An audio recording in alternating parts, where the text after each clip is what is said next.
ನಮಃ ಶಿವಾಯ. ಹರ ಹರ ಮಹಾದೇವ್. ಎಲ್ಲರಿಗೂ 90ನೆಯ ಶಿವ ಜಯಂತಿಯ ಶುಭಾಶಯಗಳು. ಶಿವರಾತ್ರಿ ಅಂದರೆ ಪರಮಪಿತ ಪರಮಾತ್ಮ, ಪತಿತ ಪಾವನ, ದುಃಖಹರ್ತ ಸುಖಕರ್ತ, ಸ್ವಯಂ ನಿರಾಕಾರ ಪರಮಾತ್ಮನ ಅವತರಣೆಯ ಸೂಚಕ. ಭಗವದ್ಗೀತೆಯಲ್ಲಿ ಹೇಳಿರುವ ಹಾಗೆ ಯದಾ ಯದಾ ಹಿ ಧರ್ಮಸ್ಯ ಗ್ಲಾನಿರ್ಭವತಿ ಭಾರತ ಎನ್ನುವ ಶ್ಲೋಕದಲ್ಲಿ ಸ್ವಯಂ ಪರಮಾತ್ಮನೇ ಹೇಳಿರುವಂತೆ ಮಾನವ ಕುಲದ ಅತಿ ವೇದನೆಯಿಂದ ಮುಕ್ತ ಮಾಡಲು ಸ್ವಯಂ ನಿರಾಕಾರ ಪರಮಾತ್ಮ ಈ ಸಮಯದಲ್ಲಿ ಗೀತಾಜ್ಞಾನ ಬೋಧನೆ ನಡೆಯುತ್ತಾ ಇದೆ. ಬನ್ನಿ, ನಾವು ನೀವೆಲ್ಲರೂ ಸಹ ಆ ನಿರಾಕಾರ ಶಿವತಂದೆಯ ಜಡ ರೂಪದಲ್ಲಿ ಮಹಿಮೆ ಮಾಡುವಂತಹ ಶಿವಲಿಂಗದ, ಭಾರತದಾದ್ಯಂತ ಇರುವ 12 ವಿಶಿಷ್ಟ ಶಿವಲಿಂಗದ ಮಹತ್ವವನ್ನು ಅರಿಯೋಣ. ಓಂ ನಮಃ ಶಿವಾಯ. ಮೊಟ್ಟ ಮೊದಲಾಗಿ ಭಕ್ತಿ ಮಾರ್ಗದಲ್ಲಿ ಅತ್ಯಂತ ಪ್ರಾಚೀನವಾದಂತಹ ಸೋಮನಾಥ ದೇವಸ್ಥಾನ, ರಾಜ ವಿಕ್ರಮಾದಿತ್ಯ ಗುಜರಾತಿನಲ್ಲಿ ಕಟ್ಟಿದಂತಹ ಈ ಸೋಮನಾಥ ಶಿವಲಿಂಗವನ್ನು 17 ಬಾರಿ ಲೂಟಿ ಮಾಡಲಾದರೂ ಇಂದು ಕೂಡ ಇದು ಶಿವನ ಅಖಂಡವಾದಂತಹ ಶಕ್ತಿಯನ್ನು ತೋರುವಂತಹ ಶಿವಲಿಂಗ ಆಗಿದೆ. ಸೋಮನಾಥ ಅಂದರೆ ಸೋಮರಸ, ಅಂದರೆ ಜ್ಞಾನರಸವನ್ನು ನಮಗೆಲ್ಲ ಈ ಸಮಯದಲ್ಲಿ ಚೈತನ್ಯವಾಗಿ ಶಿವಪಿತ ಕೊಡುವಂತಹ ಸೂಚಕ ಈ ಸೋಮನಾಥ ಶಿವಲಿಂಗದಲ್ಲಿ ನಾವು ಕಾಣಬಹುದು. ಮಲ್ಲಿಕಾರ್ಜುನ ಶಿವಲಿಂಗ ಇದು ಶ್ರೀಶೈಲ ಪರ್ವತದಲ್ಲಿರುವ ವಿಶೇಷವಾದಂತಹ ಶಿವಲಿಂಗ ಆಗಿದೆ. ಇದು ಶಿವ ಮತ್ತು ಪಾರ್ವತಿಯ ಮಗನಾದ ಕಾರ್ತಿಕೇಯ ನಿಕಟ ಸಂಬಂಧವನ್ನು ಕೂಡ ಈ ಶಿವಲಿಂಗಕ್ಕೆ ಕಥೆಯ ರೂಪದಲ್ಲಿ ಹೇಳಲಾಗ್ತದೆ. ಈ ಸಮಯದಲ್ಲಿ ಶಿವ ಪರಮಾತ್ಮ ಭೂಮಿಗೆ ಬಂದು ಎಲ್ಲರ ಅಪವಿತ್ರ ಗೃಹಸ್ಥಿಯನ್ನು ಪವಿತ್ರ ಗೃಹಸ್ಥೆಯನ್ನಾಗಿ ಮಾಡಿ ಪವಿತ್ರ ಗೃಹಸ್ಥಾಶ್ರಮವನ್ನು ಸ್ಥಾಪನೆ ಮಾಡ್ತಾ ಇದ್ದೇನೆ ಅಂತ ಪರಮಾತ್ಮ ನಮಗೆ ತಿಳಿಸ್ತಾ ಇದ್ದಾರೆ. ಮಹಾಕಾಲೇಶ್ವರ, ಕಾಲರ ಕಾಲ ಮಹಾಕಾಲ ಶಿವಪಿತ ಉಜ್ಜಯಿನಿಯಲ್ಲಿರುವ ಮಹಾಕಾಲೇಶ್ವರ ದೇವಸ್ಥಾನದಲ್ಲಿ ಮಹಾಕಾಲೇಶ್ವರ ಕಾಡಿನಲ್ಲಿರುವ ಈ ಮಹಾಕಾಲೇಶ್ವರ ದೇವಸ್ಥಾನ ಇದು ಶಿವನು ದುಶ್ಯಾಸನನನ್ನು ಕೊಂದಂತಹ ಎಲ್ಲ ವಿಘ್ನಗಳನ್ನು ದೂರ ಮಾಡಿದಂತಹ ಶ್ರೇಷ್ಠವಾದಂತಹ ಸ್ಥಾನಕ್ಕೆ ಪ್ರತೀಕವಾಗಿದೆ. ಈಗ ಶಿವಪಿತ ಭೂಮಿಗೆ ಬಂದು ನಮ್ಮಲ್ಲಿರುವ ಅಷ್ಟ ವಿಧಗಳ ಎಲ್ಲ ರೀತಿಯ ದುಷ್ಟರನ್ನು, ಅಂದರೆ ರಾಕ್ಷಸಿ ಗುಣಗಳನ್ನು ವಿನಾಶ ಮಾಡಿದ ಸಂಕೇತ ಮಹಾಕಾಲೇಶ್ವರ ದೇವಸ್ಥಾನವಾಗಿದೆ. ಇದು ಓಂಕಾರೇಶ್ವರ ದೇವಸ್ಥಾನದ ಪ್ರತೀಕ ನಾವಿಲ್ಲಿ ಕಾಣಬಹುದು. ನಾವೆಲ್ಲರೂ ಆತ್ಮಗಳು, ಅಂದರೆ ಓಂ ಓಂ ಅಂದರೆ ನಾನು ಆತ್ಮ ಅಂತ, ಅಂದರೆ ಪ್ರಾಣ ಜೀವ. ಈ ಓಮನ್ನು ರಚನೆ ಮಾಡಿದ ಓಂಕಾರೇಶ್ವರ ನಿರಾಕಾರ ಶಿವಪಿತ. ಆದ್ದರಿಂದ ಪರಮಾತ್ಮನ ಮಹಿಮೆಯಲ್ಲಿ ಓಂಕಾರೇಶ್ವರ ಅಂತ ಹೇಳಲಾಗ್ತದೆ. ಹೇಗೆ ಒಂದು ಕಲೆ ಅಥವಾ ಒಂದು ಕಲಾಕೃತಿಯನ್ನು ಮಾಡಿದವನಿಗೆ ಕಲಾವಿದ ಅಥವಾ ಕಲಾಕಾರ ಅಂತ ಹೇಳ್ತಾರೋ, ನಾವೆಲ್ಲ ಆತ್ಮರೂಪಿ ಜ್ಯೋತಿಗಳನ್ನು, ಓಂಗಳನ್ನು ರಚನೆ ಮಾಡಿದಂತಹ ಪರಮಾತ್ಮನಿಗೆ ಓಂಕಾರೇಶ್ವರ ಅಂತ ಮಹಿಮೆ ಮಾಡಲಾಗಿದೆ. ಮಧ್ಯಪ್ರದೇಶದ ಓಂಕಾರೇಶ್ವರ ದೇವಸ್ಥಾನದಲ್ಲಿ ಶಿವ ಪರಮಾತ್ಮ ಸರ್ವಾತ್ಮರಿಗೂ ತಂದೆ ಆದಂತಹ ಓಂಕಾರೇಶ್ವರ ಆದಂತಹ ಪ್ರತೀಕವನ್ನು ನಾವು ಈ ದೇವಸ್ಥಾನದಲ್ಲಿ ಕಾಣಬಹುದು. ವೈದ್ಯನಾಥ ದೇವಸ್ಥಾನ ಬಿಹಾರ್ ರಾಜ್ಯದಲ್ಲಿದೆ. ವೈದ್ಯನಾಥ ಅಂದರೆ ಇವತ್ತು ನಮ್ಮ ಶರೀರದ ರೋಗವನ್ನು ಮುಕ್ತ ಮಾಡಲು ಅನೇಕ ವೈದ್ಯರಿದ್ದಾರೆ. ಆದರೆ ಮನಸ್ಸಿನ ಎಲ್ಲ ರೀತಿಯ ವೇದನೆಗಳನ್ನು, ಮನುಕುಲದ ವೇದನೆಗಳನ್ನು ದೂರಪಡಿಸುವ ಏಕೈಕ ಮನೋವೈದ್ಯ ನಿರಾಕಾರ ಪರಮಾತ್ಮ ಶಿವ ಆಗಿದ್ದಾರೆ. ಅವರು ಈ ಜಗತ್ತಿನ ಎಲ್ಲ ಮನುಷ್ಯರಿಗೂ ಬೆಸ್ಟ್ ಕೌನ್ಸಿಲರ್ ಅಂತ ಹೇಳ್ಬೋದು. ವೈದ್ಯನಾಥನಾಗಿ ಮಾನಸಿಕ, ಆಧ್ಯಾತ್ಮಿಕ ಹಾಗೂ ಎಲ್ಲ ರೀತಿಯ ಮದ್ದನ್ನು ಭಗವಂತ ತನ್ನ ನೆನಪಿನಲ್ಲಿ ನಮಗೆ ಶಕ್ತಿಯ ರೂಪದಲ್ಲಿ ಕೊಡ್ತಾನೆ. ಅದಕ್ಕಾಗಿ ಪರಮಾತ್ಮನನ್ನು ವೈದ್ಯನಾಥನ ರೂಪದಲ್ಲಿ ನೆನಪು ಮಾಡಲಾಗಿದೆ. ವೈದ್ಯನಾಥನ ಆ ದಿವ್ಯ ಕರ್ತವ್ಯವನ್ನು ನಾವು ಈ ದೇವಸ್ಥಾನದಲ್ಲಿ ಸೂಚಕವಾಗಿ ನೋಡಬಹುದು.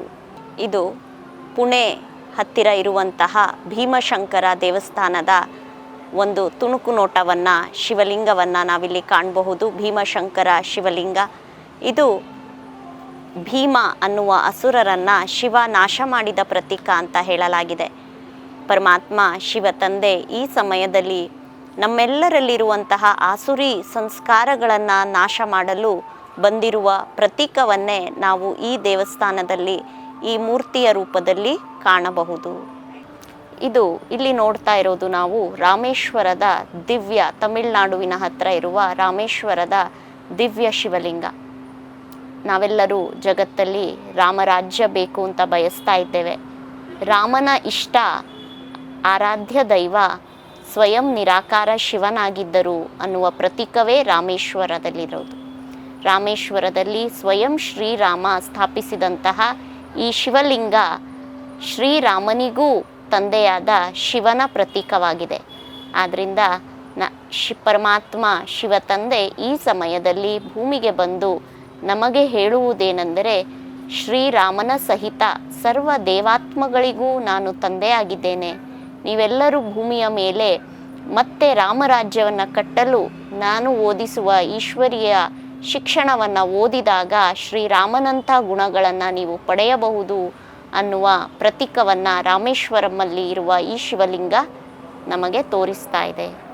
ನಾಗೇಶ್ವರ, ಸೌರಾಷ್ಟ್ರದಲ್ಲಿರುವಂತಹ ಈ ನಾಗೇಶ್ವರ ಶಿವಲಿಂಗ ನಮಗೆ ಯಾವುದನ್ನು ಪ್ರತೀಕವಾಗಿ ತೋರಿಸ್ತದೆ ಅಂದರೆ, ಮನುಷ್ಯನಲ್ಲಿ ವಿಷಪೂರಕವಾದಂತಹ ಪಂಚ ಅವಗುಣಗಳು ಇದೆ.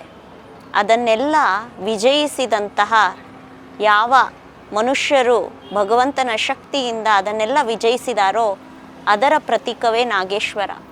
ನಾಗೇಶ್ವರ ಅಂದರೆ ಈಶ್ವರನಾದ ಪರಮಾತ್ಮ ನಾಗನಂತ ಇರುವ ವಿಷಪೂರ್ವಕವಾದ ಗುಣಗಳಿಂದ ನಮ್ಮನ್ನು ವಿಜಯಿಸ್ತಾನೆ ಅನ್ನೋದು ಈ ಶಿವಲಿಂಗದ ಸಂಕೇತವಾಗಿದೆ. ಉತ್ತರ ಪ್ರದೇಶದ ವಾರಣಾಸಿಯಲ್ಲಿರುವ ಈ ಶಿವಲಿಂಗ ವಿಶ್ವನಾಥ ಶಿವಲಿಂಗ. ವಿಶ್ವದ ಒಡೆಯ, ವಿಶ್ವನಾಥ ಅಂದರೆ ನಾಥ ಅಂದರೆ ಒಡೆಯ. ಮೂರು ಲೋಕದ ಒಡೆಯನಾದ ಪರಮಾತ್ಮ ಹೊಸ ಸೃಷ್ಟಿಯನ್ನು ರಚಿಸುವ ಕಾರಣ ಅವನಿಗೆ ವಿಶ್ವನಾಥ ಅಂತ ಹೆಸರಿದೆ. ಪರಮಾತ್ಮ ಹೇಳ್ತಾರೆ, ನಾನು ಈ ಭೂಮಿಯ ಮೇಲೆ ಹೊಸ ಸೃಷ್ಟಿಯನ್ನು ರಚನೆ ಮಾಡ್ತೇನೆ. ಅದರ ಪ್ರತೀಕವೇ ವಿಶ್ವ ಒಂದೇ, ವಿಶ್ವಕ್ಕೆ ಒಡೆಯ ಒಬ್ಬನೇ ಪರಮಾತ್ಮ ಶಿವ ತಂದೆ. ಅದರ ಪ್ರತೀಕವೇ ಈ ವಿಶ್ವನಾಥ ಶಿವಲಿಂಗ. ತ್ರಯಂಬಕೇಶ್ವರ ಶಿವಲಿಂಗ, ನಾಸಿಕ್ ಹತ್ತಿರ ಇರುವಂತಹ ಶಿವಲಿಂಗ. ತ್ರಯಂಬಕೇಶ್ವರ ಶಿವಲಿಂಗ ಬಹಳ ವಿಶಿಷ್ಟವಾದಂತಹ ಶಿವಲಿಂಗ. ಯಾಕೆ ಎಂದರೆ ಇದು 3 ಶಿವಲಿಂಗವನ್ನು ಕೂಡಿರುವಂತಹ ಏಕೈಕ ಶಿವಲಿಂಗದ ಸ್ಥಾನವಾಗಿದೆ. ತ್ರಯಂಬಕೇಶ್ವರ ಶಿವಲಿಂಗವು ಪರಮಾತ್ಮ ಶಿವ ತಂದೆಯ ತ್ರಿಮೂರ್ತಿ ಕರ್ತವ್ಯಗಳನ್ನು ಸೂಚಿಸುವಂತಹ ಶಿವಲಿಂಗವಾಗಿದೆ. ಪರಮಾತ್ಮ ಬ್ರಹ್ಮ, ವಿಷ್ಣು, ಶಂಕರನ ಮುಖಾಂತರ 3 ದಿವ್ಯ ಕರ್ತವ್ಯಗಳನ್ನು ಈ ಸಮಯದಲ್ಲಿ ಭೂಮಿಯ ಮೇಲೆ ಮಾಡ್ತಾ ಇದ್ದಾರೆ. ಪರಮಾತ್ಮ ಶಿವ ತಂದೆ ತ್ರಿಮೂರ್ತಿಗಳಿಗೂ ರಚಯಿತನಾಗಿದ್ದಾನೆ. ಸ್ಥಾಪನೆ, ವಿನಾಶ, ಪಾಲನೆ ಈ 3 ಕರ್ತವ್ಯಗಳ ಮಾಲೀಕನಾದ ಪರಮಾತ್ಮ ಈ ಸಮಯದಲ್ಲಿ 3 ಕಾರ್ಯಗಳನ್ನು ಅಥವಾ ತ್ರಿಮೂರ್ತಿ ಕೆಲಸಗಳನ್ನು ಮಾಡ್ತಾ ಇದ್ದಾನೆ. 3 ತ್ರಿಮೂರ್ತಿಗಳಿಗೂ ಒಡೆಯನಾಗಿದ್ದಾನೆ ಅನ್ನೋದನ್ನು ಈ ಶಿವಲಿಂಗ ಸೂಚಿಸ್ತದೆ. ಉತ್ತರಾಂಚಲ ಅಥವಾ ಹಿಮಾಲಯದ ತಟದಲ್ಲಿರುವಂತಹ ಈ ಶಿವಲಿಂಗ ಕೇದಾರನಾಥ ಶಿವಲಿಂಗ. ಕೇದಾರನಾಥ ಶಿವಲಿಂಗ ಪಾರ್ವತಿ, ವಿಷ್ಣು ಹಾಗೂ ಪಾಂಡವರ ಅತ್ಯಂತ ಸುಂದರವಾದ ಕಥೆಗಳನ್ನು ಹೊಂದಿರುತ್ತದೆ. ಕೇದಾರನಾಥದ ಶಿವಲಿಂಗ ನಮಗೆ ಸೂಚಿಸುವ ಜ್ಞಾನ ಏನೆಂದರೆ, ಪರಮಾತ್ಮ ನಿರಾಕಾರ ಶಿವಪಿತ ಈ ಸಮಯದಲ್ಲಿ ಮನುಷ್ಯರನ್ನು ದೇವತೆಗಳನ್ನಾಗಿ ಮಾಡುವ ದಿವ್ಯ ಕರ್ತವ್ಯವನ್ನು ಮಾಡ್ತಾ ಇದ್ದೇನೆ ಅನ್ನುವ ಸೂಚನೆಯನ್ನು ಈ ಶಿವಲಿಂಗ ಕೊಡ್ತಾ ಇದೆ. ಗ್ರೀಷ್ಣೇಶ್ವರ ಶಿವಲಿಂಗ ಮಹಾರಾಷ್ಟ್ರದ ಔರಂಗಾಬಾದಿನಲ್ಲಿದೆ. ಪುರಾಣದ ಕಥೆಯಂತೆ ಶಿವ ತನ್ನ ಭಕ್ತೆ ಕುಸುಮಳ ಮಗನಿಗೆ ಮರುಜೀವ ಕೊಟ್ಟಿದ್ದು ಇದೇ ಸ್ಥಾನದಲ್ಲಿ ಎನ್ನುವ ಪೌರಾಣಿಕ ಕಥೆ ಇದೆ. ಈ ಸಮಯದಲ್ಲಿ ನಿರಾಕಾರ ಶಿವತಂದೆ ಹೇಳುತ್ತಾರೆ, ನಾನು ಬಂದು ನೀವೆಲ್ಲ ಆತ್ಮರಿಗೆ ಮರುಜೀವವನ್ನು ಕೊಡ್ತಾ ಇದ್ದೇನೆ, ನಿಮ್ಮಲ್ಲಿರುವ ದಿವ್ಯ ಚೇತನವನ್ನು ಮತ್ತೆ ಜಾಗೃತಿಗೊಳಿಸ್ತಾ ಇದ್ದೇನೆ ಅನ್ನುವ ಪ್ರತೀಕವೇ ಈ ಗ್ರೀಷ್ಣೇಶ್ವರದ ಶಿವಲಿಂಗವಾಗಿದೆ. ಓಂ ನಮಃ ಶಿವಾಯ. 12 ಜ್ಯೋತಿರ್ಲಿಂಗಗಳಲ್ಲಿ 12 ಭಗವಂತನ ಮಹಿಮೆಯನ್ನು ಕಂಡಂತಹ ಎಲ್ಲ ಭಕ್ತಾದಿಗಳಿಗೆ ಈ ಸಮಯದಲ್ಲಿ ಪ್ರಜಾಪಿತ ಬ್ರಹ್ಮಕುಮಾರಿ ಈಶ್ವರ್ಯ ವಿಶ್ವವಿದ್ಯಾಲಯದಿಂದ ಆಯೋಜಿಸಿದಂತಹ ಜ್ಯೋತಿರ್ಲಿಂಗದ ದರ್ಶನದ ಜೊತೆಗೆ ಗೀತಾ ಬೋಧನೆಯ ಜ್ಞಾನವನ್ನು ಕೂಡ ಇಲ್ಲಿ ಕೊಡಲಾಗ್ತಾ ಇದೆ. ಯಾವ ಗೀತಾ ಬೋಧನೆಯಿಂದ ಯುದ್ಧದ ಮೈದಾನದಲ್ಲಿ ವೈರಾಗ್ಯದ ಪಾಠವನ್ನು ಅರ್ಜುನ ಕಲಿತ್ನೋ ಅದೇ ಗೀತಾ ಬೋಧನೆಯ ಸಮಯ ಈಗ ಪುನಃ ಭೂಮಿಯ ಮೇಲೆ ನಡೀತಾ ಇದೆ. ಈ ಸಮಯದಲ್ಲಿ ಪರಮಾತ್ಮ ನಮಗೆ ಭಗವದ್ಗೀತೆಯ ಸಾರಾಂಶವಾದಂತಹ 7 ಪಾಠಗಳನ್ನು ಇಲ್ಲಿ ಹೇಳಿಕೊಡ್ತಾ ಇದ್ದಾರೆ. ಆ ಪಾಠಗಳನ್ನು ನೀವಿಲ್ಲಿ ಕಾಣ್ತಾ ಇದ್ದೀರಾ. ಈ ಶಿವಲಿಂಗ ದರ್ಶನದ ಜೊತೆಗೆ ನಿಮಗೆ ಆ ಗೀತಾ ಬೋಧನೆಯ ಸಾರಾಂಶವನ್ನು ಕೂಡ ಇಲ್ಲಿ ತಿಳಿಸಲಾಗುತ್ತೆ. ಉದಾಹರಣೆಗೆ ಮೊಟ್ಟ ಮೊದಲಾಗಿ ಭಗವಂತ ಭಗವದ್ಗೀತೆಯಲ್ಲಿ ನಮಗೆಲ್ಲ ಹೇಳ್ತಾ ಇರುವುದೇನೆಂದರೆ, ನೀನು ದೇಹ ಅಲ್ಲ, ಈ ದೇಹದ ಒಳಗೆ ಚೇತನವಾದಂತಹ ಬೆಳಕೊಂದು ಆತ್ಮನಾಗಿ ಪ್ರಾಣನಾಗಿ ನೀನಿದ್ದೀಯಾ. ನೀನು ದೇಹವನ್ನು ನೋಡದೆ ನೀನು ಆತ್ಮನ ಸ್ಥಿತಿಯಲ್ಲಿ ಸ್ಥಿತ ಆಗು ಅನ್ನುವ ಭಗವದ್ಗೀತೆಯ ಜ್ಞಾನ ಇಲ್ಲಿ ನಮಗೆ ಮನದಟ್ಟಾಗ್ತದೆ. ಅದೇ ರೀತಿ ಪರಮಾತ್ಮ ಯಾರು, ಯಾವ ರೀತಿ ಅವನ ಸತ್ಯರೂಪ ಇದೆ, ಜ್ಯೋತಿರ್ಬಿಂದು ಸ್ವರೂಪ, ನಿರಾಕಾರ, ಸರ್ವಾತ್ಮರಿಗೂ ತಂದೆಯಾದಂತಹ, ಸರ್ವರ ಮಾನ್ಯತೆ ಹೊಂದಿರುವಂತಹ, ಸರ್ವ ಗುಣ ಸರ್ವಶಕ್ತಿಗಳ ಸಾಗರನಾದಂತಹ ಪರಮಾತ್ಮನನ್ನು ಲಿಂಗ ರೂಪದಲ್ಲಿ ಪೂಜೆ ಮಾಡ್ತಾ ಇದ್ದೇವೆ. ಅದರ ವಾಸ್ತವಿಕ ಸ್ವರೂಪ ಪರಮಾತ್ಮನು ಜ್ಯೋತಿರ್ಬಿಂದು ಸ್ವರೂಪನಾದಂತಹ ಪರಮಪಿತನಾಗಿದ್ದಾನೆ. ಆ ಪಾಠವನ್ನು ಕೂಡ ಈ ಚಿತ್ರಗಳಲ್ಲಿ ನಾವು ಕಾಣಬಹುದು. ಇನ್ನು 3ನೇದಾಗಿ ಪರಮಾತ್ಮ ಎಲ್ಲಿದ್ದಾನೆ, ಈ ಭೂಮಿಯಿಂದ ಆಚೆ ಸೂರ್ಯ ಚಂದ್ರ ನಕ್ಷತ್ರಗಳನ್ನು ದಾಟಿ ಕೆಂಪು ಹೊಂಬಣ್ಣದ ಲೋಕದಲ್ಲಿ ನಿರಾಕಾರ ಜಗತ್ತೊಂದಿದೆ, ಆತ್ಮಲೋಕ. ಅಲ್ಲಿ ನಿರಾಕಾರ ರೂಪದಲ್ಲಿ ಶಿವಪಿತ ವಾಸವಾಗಿದ್ದಾನೆ. ಅದು ಶಿವಲೋಕವಾಗಿದೆ, ಪರಮಧಾಮವಾಗಿದೆ. ನಾವು ನೀವೆಲ್ಲರೂ ಈ ಭೂಮಿಗೆ ಬರುವ ಮೊದಲು ಅಲ್ಲಿಂದಲೇ ಬಂದದ್ದು ಅನ್ನೋದು ಈ ಚಿತ್ರಗಳಿಂದ ನಮಗೆ ಸ್ಪಷ್ಟವಾಗಿ ಗೊತ್ತಾಗ್ತಾ ಇದೆ. ಅದೇ ರೀತಿ ಈ ಭೂಮಿಗೆ ಬಂದಂತಹ ನಾವು ಕಾಲಚಕ್ರದಲ್ಲಿ ಎಷ್ಟು ಸಮಯದಿಂದ ಇದ್ದೇವೆ ಅನ್ನೋದು ಕೂಡ ಇಲ್ಲಿ ಸ್ಪಷ್ಟವಾಗ್ತದೆ. ಎಷ್ಟೆಲ್ಲ ಸಮಯದಿಂದ ಈ ಡ್ರಾಮಾ ಅಥವಾ ಈ ನಾಟಕದಲ್ಲಿ ನಾವು ಪಾತ್ರ ಮಾಡ್ತಾ ಇದ್ದೇವೆ. ಸತ್ಯಯುಗ, ತ್ರೇತಾಯುಗ, ದ್ವಾಪರ ಯುಗ, ಕಲಿಯುಗ, ಹೀಗೆ 4 ಯುಗಗಳನ್ನು ಕಳೆದು ಈಗ ನಾವು ಕಲಿಯುಗದ ಅಂತಿಮ ಸಮಯ ಸಂಗಮ ಯುಗದಲ್ಲಿ ಬಂದಿದ್ದೇವೆ. ಯಾವಾಗ ಈ ನಾಟಕ ಚಕ್ರದ ಪೂರ್ಣ ಕಥೆಯನ್ನು ಭಗವಂತ ನಮಗೆ ತಿಳಿಸ್ಲಿಕ್ಕೆ ತಾನೇ ಧರೆಗೆ ಅವತರಿಸಿದ್ದಾನೆ. ಪ್ರಜಾಪಿತ ಬ್ರಹ್ಮ ಕುಮಾರಿ ಈಶ್ವರ್ಯ ವಿಶ್ವವಿದ್ಯಾಲಯದಲ್ಲಿರುವಂತಹ ಬ್ರಹ್ಮ ಅಥವಾ ಪ್ರಜಾಪಿತ ಬ್ರಹ್ಮ ಅನ್ನುವ ಶರೀರದಲ್ಲಿ ನಿರಾಕಾರ ಶಿವಪಿತ ಆಗಮಿಸಿ ತನ್ನ ಉವಾಚವನ್ನು ಮಾಡ್ತಾ ನಮಗೆ ಸತ್ಯ ಗೀತಾ ಬೋಧನೆಯನ್ನು ಮಾಡ್ತಾ ಇರುವ ಸಮಯ ಈಗ ಭೂಮಿಯ ಮೇಲೆ ಸಂಗಮಯುಗವಾಗಿದೆ ಅನ್ನೋದು ಈ ಚಿತ್ರದಲ್ಲಿ ಸ್ಪಷ್ಟವಾಗ್ತದೆ. ಅದೇ ರೀತಿ ಈ ಸಮಯ ನಾವು ಏನು ಮಾಡಬೇಕು, ನಾವೆಲ್ಲರೂ ಕೂಡ ನಮ್ಮಲ್ಲಿರುವ ದುರ್ಗುಣಗಳನ್ನು ಭಗವಂತನಿಗೆ ಅರ್ಪಣೆ ಮಾಡಿ ನಮ್ಮಲ್ಲಿ ಸಕಾರಾತ್ಮಕತೆಯನ್ನು ಮಾತ್ರ ಮೂಡಿಸಿಕೊಳ್ಳಬೇಕು ಅನ್ನುವಂತಹ ಈ ದಿವ್ಯ ಸಂದೇಶ ಈ ಚಿತ್ರದಲ್ಲಿ ಕಾಣ್ತದೆ. ಇದು ಒಂದು ರುದ್ರ ಯಜ್ಞವಾಗಿದೆ. ಎಲ್ಲವನ್ನ ನಾವು ಅಗ್ನಿಯಲ್ಲಿ ಹೋಮ ಆದಾಗ ನಾವು ಒಂದು ಅಗ್ನಿಕುಂಡವನ್ನು ಮಾಡಿ ಅದರಲ್ಲಿ ಎಲ್ಲ ವಸ್ತುಗಳನ್ನು ಹಾಕ್ತೇವೆ. ಈ ಸಮಯದಲ್ಲಿ ಭೂಮಿಯ ಮೇಲೆ ಸ್ವಯಂ ಭಗವಂತನೇ ಒಂದು ಯಜ್ಞಕುಂಡವನ್ನು ರಚಿಸಿದ್ದಾನೆ. ಅದೇ ಈಶ್ವರ್ಯ ವಿಶ್ವವಿದ್ಯಾಲಯ.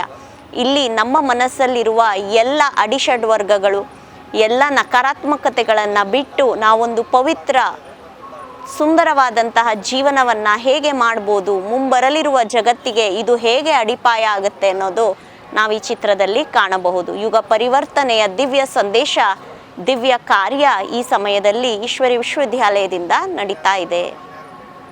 ನಾವಿಲ್ಲಿ ಕಾಣಬಹುದು ಬ್ರಹ್ಮಕುಮಾರೀಸ್ ವರ್ಲ್ಡ್ ವೈಡ್, ಅಂದರೆ ಈ ಈಶ್ವರ್ಯ ವಿಶ್ವವಿದ್ಯಾಲಯದ ಕಾರ್ಯಗಳು ಯಾವ ರೀತಿ ಎಲ್ಲೆಲ್ಲ ಪಸರಿಸಿದೆ ಇಡೀ ಜಗತ್ತಿನಲ್ಲಿ ಅಂತ. ನೀವಿಲ್ಲಿ ಕಾಣಬಹುದು ಇಂಡಿಯಾದ ಮೌಂಟ್ ಅಬೂನಲ್ಲಿ ರಾಜಸ್ಥಾನದಲ್ಲಿ ಇರುವ ಇಂಟರ್ನ್ಯಾಷನಲ್ ಕ್ವಾರ್ಟರ್ಸ್ನಿಂದ ಈಗಾಗಲೇ ವಿಶ್ವದಾದ್ಯಂತ 10,000ಕ್ಕೂ ಹೆಚ್ಚು ಸೇವಾ ಕೇಂದ್ರಗಳು 150 ದೇಶಗಳಲ್ಲಿ ಈಗ ಕಾರ್ಯನಡೆಸ್ತಾ ಇರುವ ಈ ಚಿತ್ರಣವನ್ನು ನೀವು ನೋಡಬಹುದು. ಇಷ್ಟು ವಿಶಾಲವಾದ ಕಾರ್ಯವನ್ನು ಸ್ವಯಂ ನಿರಾಕಾರ ಪರಂಪಿತ ಪರಮಾತ್ಮ ಪ್ರಜಾಪಿತ ಬ್ರಹ್ಮನ ಮುಖಾಂತರ ಶುರು ಮಾಡಿದ್ದು, ಹಾಗೆ ಈ ಯಜ್ಞದ ಮಾತಾಪಿತ ಆದಂತಹ ಬ್ರಹ್ಮ ಬಾಬಾ ಹಾಗೂ ಮಮ್ಮ ಅಥವಾ ಸರಸ್ವತಿಯ ಮುಖಾಂತರ ಮನುಕುಲದ ಅಪಾರವಾದ ದುಃಖವನ್ನು ದೂರ ಮಾಡಿ ಮತ್ತೆ ಸುಖ ಶಾಂತಿಯ ಜಗತ್ತನ್ನು ಸ್ಥಾಪಿಸುವ ದಿವ್ಯ ಕಾರ್ಯದ ತುಣುಕು ನೋಟವನ್ನು ನಿಮ್ಮ ಮುಂದೆ ಇಡಬೇಕಂತ ಈಶ್ವರೀಯ ವಿಶ್ವವಿದ್ಯಾಲಯ ಮಂಗಳೂರು ಶಾಖೆಯಿಂದ ಈ ಜ್ಯೋತಿರ್ಲಿಂಗದ ಪ್ರದರ್ಶನವನ್ನು ಹಾಕಲಾಗಿದೆ. ತಾವೆಲ್ಲರೂ ಇಲ್ಲಿ ಬಂದು ಈ ಒಂದು ದಿವ್ಯ ಕರ್ತವ್ಯದ ಪರಮಾತ್ಮನ ದಿವ್ಯ ಕರ್ತವ್ಯದ ಅಗಾಧವಾದ ಜ್ಞಾನವನ್ನು ಕಣ್ತುಂಬಿಕೊಳ್ಳಿ. ತಾವು ಕೂಡ ಪರಮಾತ್ಮನ ಸಂಪೂರ್ಣ ಜ್ಞಾನವನ್ನು ಪಡೆದುಕೊಂಡು ಜೀವನವನ್ನು ಸುಖ ಶಾಂತಿಮಯವಾಗಿ ಮಾಡಿಕೊಳ್ಳಿ. ಅದೇ ರೀತಿ 12 ಜ್ಯೋತಿರ್ಲಿಂಗಗಳನ್ನು ಭಾರತದಾದ್ಯಂತ ಒಂದೇ ಕಡೆ ನೋಡುವಂತಹ ಸೌಭಾಗ್ಯ ಮಂಗಳೂರಿಗೆ ಒದಗಿ ಬಂದಿದೆ. ತಾವೆಲ್ಲರೂ ಕದ್ರಿ ಮೈದಾನದ ಹತ್ತಿರ ಇರುವಂತಹ ಈ ಆಕರ್ಷಮಯವಾದಂತಹ ಚಿತ್ರ ಪ್ರದರ್ಶನವನ್ನು ನೋಡಿ ಹಾಗೂ ಯುಗ ಪರಿವರ್ತನೆಯ ದಿವ್ಯ ಸಂದೇಶವನ್ನು ಪ್ರಾಪ್ತಿ ಮಾಡಿಕೊಳ್ಳಲು ಭೇಟಿ ಕೊಡಿ. ಈಶ್ವರೀಯ ವಿಶ್ವವಿದ್ಯಾಲಯದ ಕಡೆಯಿಂದ ಹಾಕಿರುವ ಈ 12 ಜ್ಯೋತಿರ್ಲಿಂಗದ ಚಿತ್ರ ಪ್ರದರ್ಶನಕ್ಕೆ ಇದು ಬೆಳಿಗ್ಗೆ 8 ಗಂಟೆಯಿಂದ ರಾತ್ರಿ 9 ಗಂಟೆಯವರೆಗೆ ತೆರೆದಿದೆ. ತಾವೆಲ್ಲರೂ ಬಂದು ಈ ಚಿತ್ರ ಪ್ರದರ್ಶನಕ್ಕೆ 18 ಫೆಬ್ರವರಿ 2026ರವರೆಗೆ ಈ ಚಿತ್ರ ಪ್ರದರ್ಶನವು ತಮಗೆಲ್ಲರಿಗೂ ನೋಡಲು ಲಭ್ಯವಿದೆ. ಇದರ ಲಾಭವನ್ನು ಪಡೆಯಿರಿ ಅಂತ ಹೇಳುತ್ತಾ ಓಂ ನಮಃ ಶಿವಾಯ, ಓಂ ನಮಃ ಶಿವಾಯ, ಓಂ ನಮಃ ಶಿವಾಯ, ಓಂ ಶಾಂತಿ.